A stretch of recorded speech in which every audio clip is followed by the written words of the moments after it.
Baik saudara-saudara, saya di hari Jumat kemarin ibadah doa, saya katakan begini, saya mencoba membuat sesuatu yang lebih simpel dalam cara berpikir saya. Misalnya semua orang kalau tanya punya masalah enggak atau pernah enggak punya masalah. Pasti semua orang mengatakan ya pernah punya masalah lah, bahkan sekarang pun saya lagi ada masalah. Tetapi saudara, saya berpikir begini, kalau saya mengatakan saya punya masalah, itu seperti ada ketakutan di dalamnya, lebih cenderung ke hal negatif, masalah, akhirnya buat kita susah, kan gitu kan. Sehingga saya menetralkan di pikiran saya mengatakan saya punya pergumulan. Jadi kalau pergumulan itu menantang diri saya untuk lebih aktif, untuk menyelesaikannya. Ini pergumulan saya, ini pergumulan saya, gitu. Jadi saudara, saya coba membuat lebih simpel aja. Karena hidup kita memang tidak mungkin tidak punya pergumulan. Dari mulai anak-anak mereka udah bergumul. Apalagi kita dewasa dan sebagainya. Tetapi jangan sampai ada hal-hal yang bersumber dari diri kita yang membuat kita sendiri jadi takut dengan yang kita buat sendiri. Kalau saya pakai istilah jangan nakut-nakuti diri sendiri gitulah. Makanya kadang-kadang ibu ada masalah, oh banyak sekali masalah saya gitu kan, banyak sekali masalah saya gitu. Apa aja bu? Banyak sekali lah, susah menceritakannya. Nah coba lihat, udah sangat rumit gitu. Tapi kalau punya pergumulan, ya aku punya pergumulan. Apa yang digumuli? Jadi apa yang sedang digumuli? Misalkan itu lebih enak aja di perasaan kita, lebih netral perasaan kita. Lebih ada semangat bahwa saya bisa melewati pergumulan ini. Amin saudara? Nah, saya coba memikirkan itu, makanya di Jumat kemarin itu saya sampaikan satu renungan saudara, sekilas aja, tentang ada orang yang udah 38 tahun sakit, dan dia berada di satu tempat namanya di kolam Bethesda. Dan kita harus katakan, maukah engkau sembuh? Dia katakan, gak ada orang yang peduli sama aku. Dia langsung kata, gak ada orang peduli sama aku. Akhirnya apa? Tanpa dia sadari sebenarnya dia ingin meminta orang untuk menolong dia dalam masalah dia. Langsung kata, gak ada orang yang peduli sama aku. Paling Yesus katakan, maukah engkau sembuh? Kan cukup jawabannya, mau atau tidak. Tapi dia katakan, gak ada orang peduli sama aku. Jadi saudara, kita akhirnya merasa bahwa masalah kita ini akan selesai jika ada orang yang peduli pada kita. Itu yang saya katakan tadi, kalau kita menganggap sebuah masalah, seringkali kita mulai benturkan dengan orang. Kalau dia bisa bantu aku, kalau ini. Saya katakan di Jumat kemarin, kadang-kadang kita salah berpikir. Kita katakan orang nggak mau bantu aku. Tapi kembali saya katakan, bagi saya coba netralkan pikiran saya, orang nggak bisa bantu aku. Bukan dia nggak mau, tapi dia nggak bisa. Dia nggak punya kemampuan. Selesai. Betul saudara? Sambil satu contoh kecil lagi saudara. Pernah nggak saudara ada orang mengeluh masalahnya pada saudara, saudara jadi susah dengan keluhan dia? Seolah-olah kita bertanggung jawab dengan masalah dia. Halo? Nggak fair ya? Ya kan, nggak fair kan? Dia curhat sama kita, akhirnya karena kita diam aja, apa gunanya aku curhat sama kamu? Kok kamu diam aja? Loh, yang punya masalah siapa? Kok jadi kita? Padahal dia happy ya. Kita mikirnya pusing. Misalnya begitu. Tetapi kalau kata saya punya tantangan hidup, saya punya pergumulan, maka kita jadi bersemangat. Saya bisa selesai. Nah, saudara-saudara, salah satu yang jadi persoalan kita adalah masalah perspektif kita tentang diri kita, masalah persepsi kita tentang diri kita. Saya ingin kutip satu tema hari ini dari satu ayat tentunya. Jangan melampaui apa yang tertulis. Saya tidak bicara takdir ya. Bukan. Apalagi karma, bukan. Jangan melampaui apa yang tertulis. Nah ayat ini atau tema ini saya ambil dari ayat ini saudara. 1 Korintus 4 ayat 6. Saudara-saudara, kata-kata ini aku kenakan pada diriku sendiri dan pada Apolos. Yang ngomong ini Rasul Paulus. Kata-kata ini aku kenakan pada diriku sendiri dan pada Apolos. Karena kamu, supaya dari teladan kami kamu belajar apakah arti ungkapan Jadi ini adalah sebuah ungkapan. Apakah arti ungkapan jangan melampaui yang ada tertulis? Jadi sekali lagi tema khotbah saya ambil di ayat. Jangan melampaui yang ada tertulis. Nah, nanti kita akan bahas, saudara. Supaya jangan ada di antara kamu yang menyombongkan diri dengan jalan mengutamakan yang satu daripada yang lain. Saudara, kasusnya adalah kenapa akhirnya Paulus di sini menyebut dirinya dan Apolos. Kalau saudara baca dalam satu pasal sebelumnya, 1 Korintus pasal yang ketiga, terjadi di sana pengelompokan jemaat. Jemaat begitu bangga mengatakan, aku ini dari kelompoknya Paulus. Aku ini dari kelompoknya Apolos. Aku dari kelompoknya Kefas, atau nama lain dari Petrus. Tapi ada orang yang merasa lebih hebat. Oh, aku kelompoknya Kristus. Jadi terjadi pengelompokan dalam gereja. Nah, kenapa? Karena mereka mulai mengidolakan Petrus, mengidolakan Paulus, mengidolakan Apolos. Mulai dengan sendirinya membentuk sebuah kelompok, saudara. Akibatnya apa? Merasa diri mereka, kelompok mereka lebih unggul, lebih penting daripada kelompok yang lain. Merasa orang lain itu tidak sepenting mereka.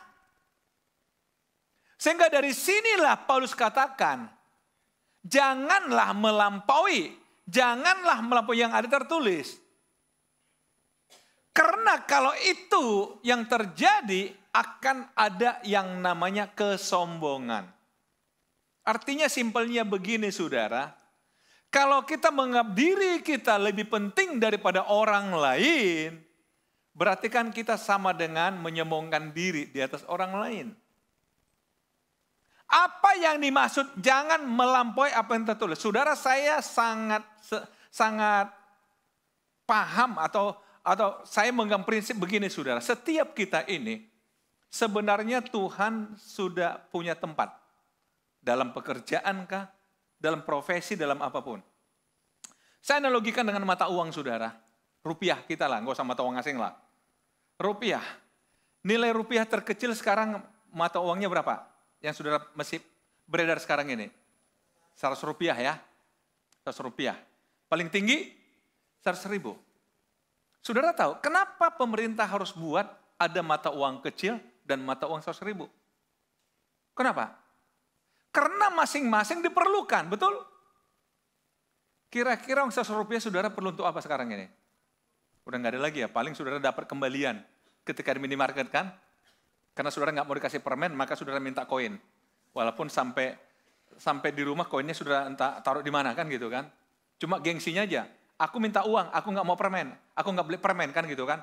Ada orang-orang idealisnya begitu, nggak apa-apa lah. Yang ketawa kayaknya kena nih. Yang nggak mau dikasih permen kalau kembalian, tetap minta koin.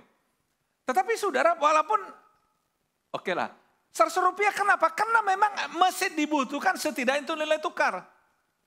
Kemudian saya ambil yang paling suka masih kita pegang lah, 5.000 rupiah. Biasanya saudara, uang 5.000 rupiah dipakai untuk apa? Untuk apa? Parkir. Bukan persembahan ya, bukan ya? Parkir ya. Makanya kadang-kadang di mobil kita itu uang 5.000 dijejerin ya. 5.000, 2.000 gitu ya. Untuk parkir, untuk pengamen gitu ya. Saudara bisa bayangkan nggak kalau saudara parkir, sekarang 5.000 lah rata-rata ya. Saudara kasih 100.000, kira-kira uang parkir berapa apa?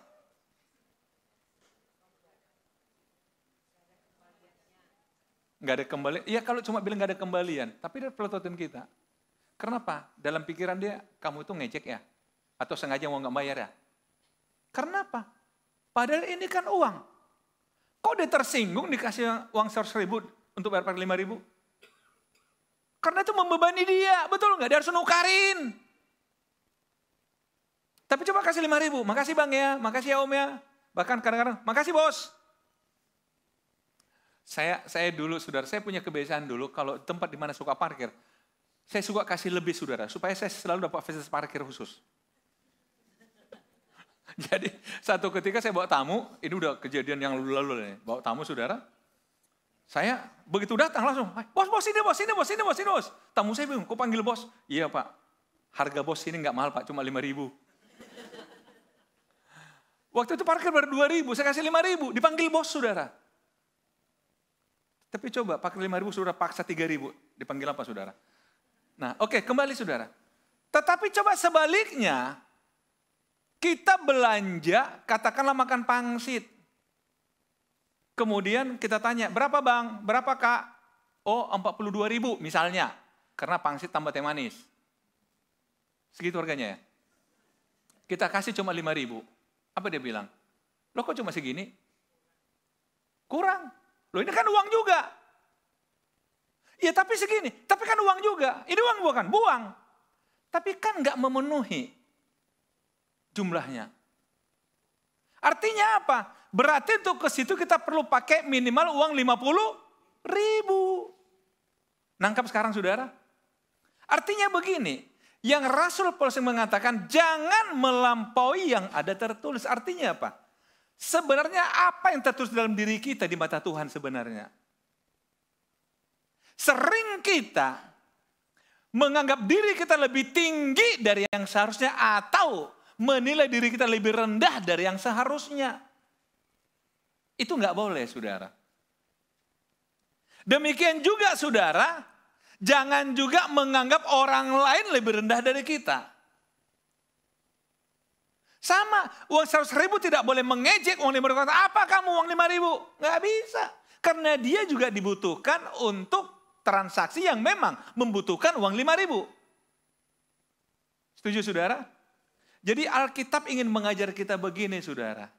Puji Tuhan kalau kita dapat misalkan pada level yang agak tinggi. Tetapi jangan pernah lupa. Kita pasti memerlukan orang yang di bawah kita.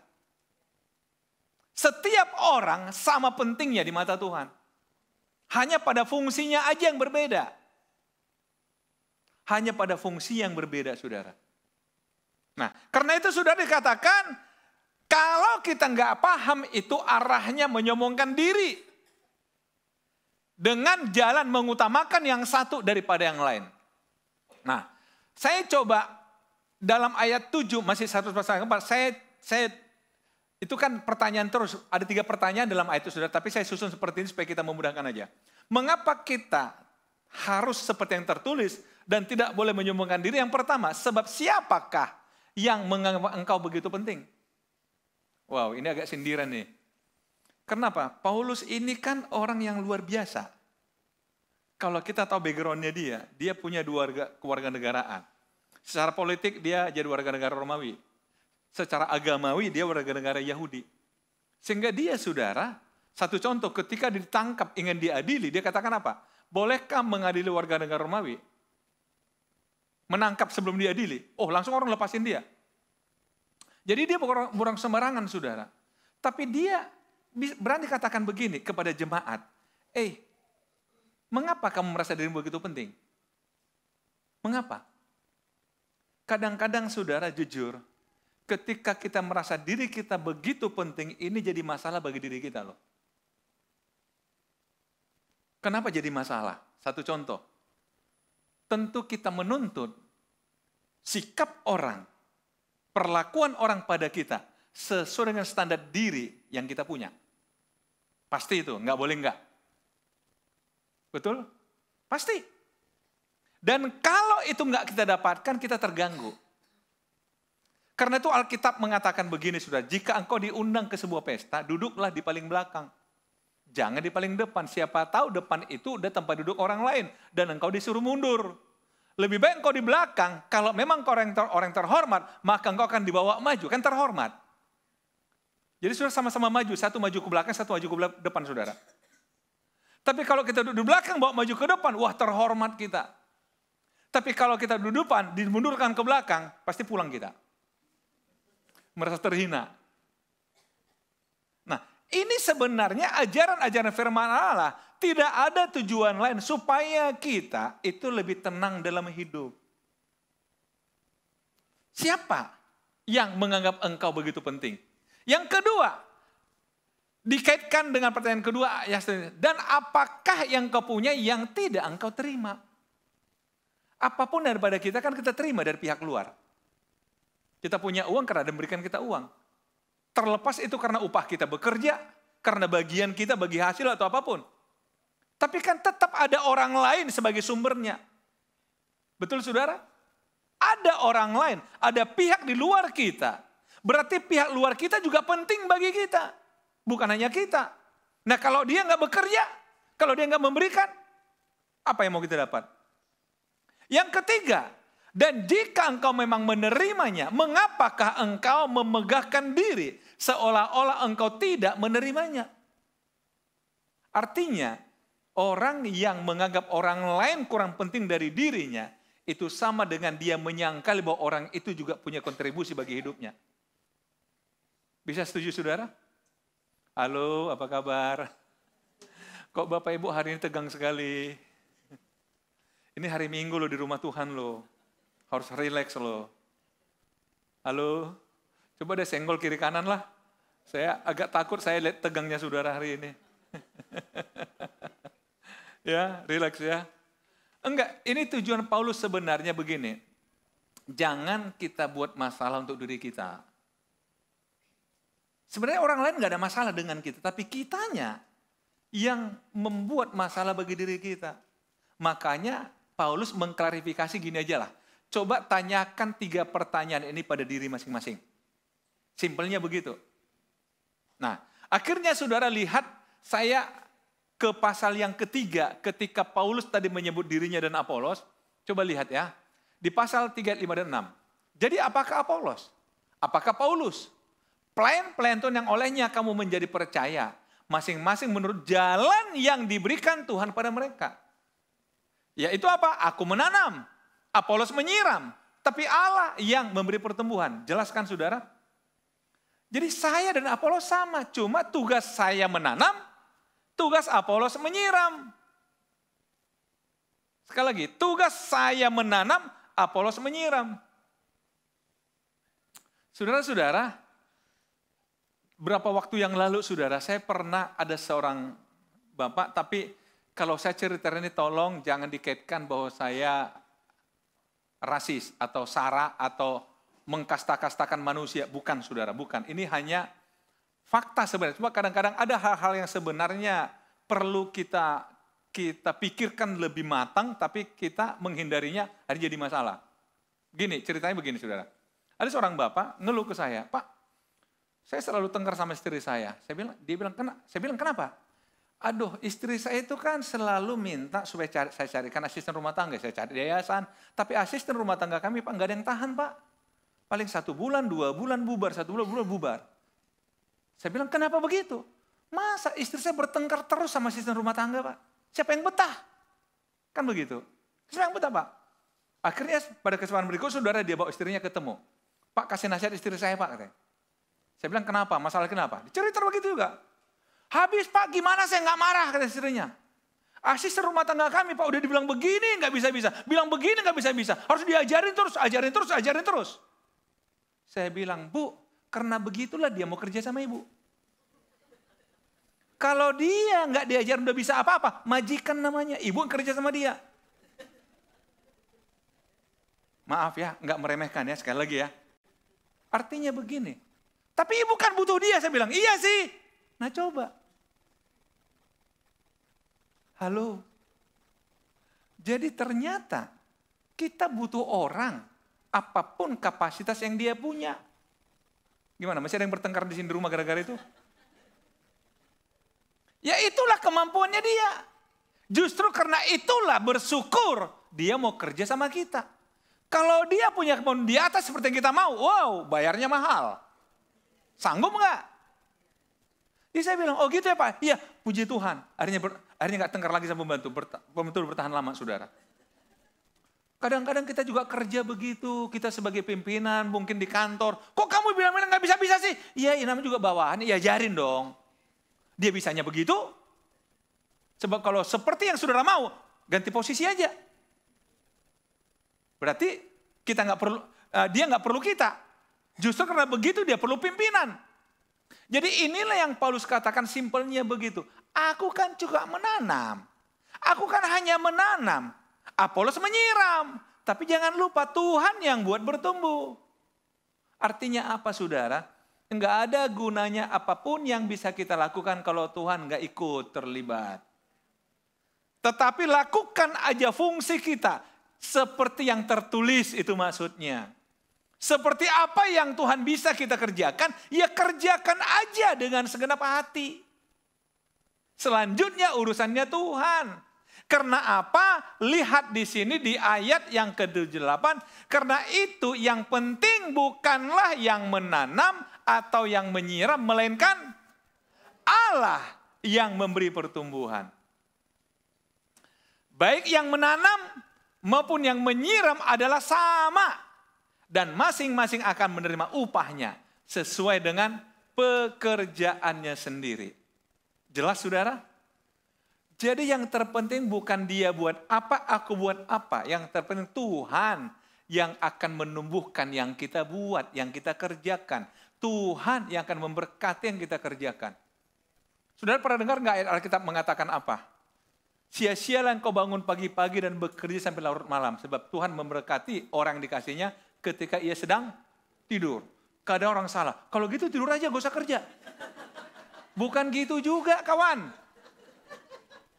Itu maksudnya begini, bekerjalah pada pagi sampai sore, setelah itu istirahat. Waktu istirahat, maka Tuhan yang akan memberkati yang kita kerjakan sepanjang hari. Jadi kalau kita nggak kerjakan sesuatu sepanjang hari, apa mau diberkati? Itu artinya. Bukan perbanyak tidur, supaya Tuhan banyak bekerja. Bukan begitu, saudara. Kadang-kadang kita suka kelebihan, saudara. Jadi lakukanlah yang bisa kita lakukan, selebihnya Tuhan lakukan. Itu kan sama seperti dalam Alkitab dikatakan begini. Seperti misalkan kita lihat bunga ya, depan rumah kita bunga. Sore kita mungkin lihat terakhir, bunganya masih kuncup. Tapi begitu pagi udah mekar dia. Ya kira-kira begitulah kerja Tuhan dalam hidup kita. Ketika kita istirahat saudara, Tuhan mengerjakan sesuatu. Lewat apa yang kita kerjakan sepanjang hari. Sekali lagi saudara, baik yang menanam maupun yang menyiram adalah sama. Jadi lihatlah setiap orang itu penting. Sama di mata Tuhan. Karena setiap orang akan menerima upahnya sesuai dengan pekerjaannya. Jadi ada orang misalnya bekerjanya memang cuma begitu, ya begitulah upahnya. Tapi orang bekerja memang hebat, ya hebatlah upahnya. Amin saudara. Amin. Saya berharap saudara hari ini nangkap firman Tuhan ya. Tadi udah contoh mata uang, coba lihat. Kurang apa lagi saudara? Saya berharap setiap saudara tahu mata uang, oh berarti semuanya penting gitu ya.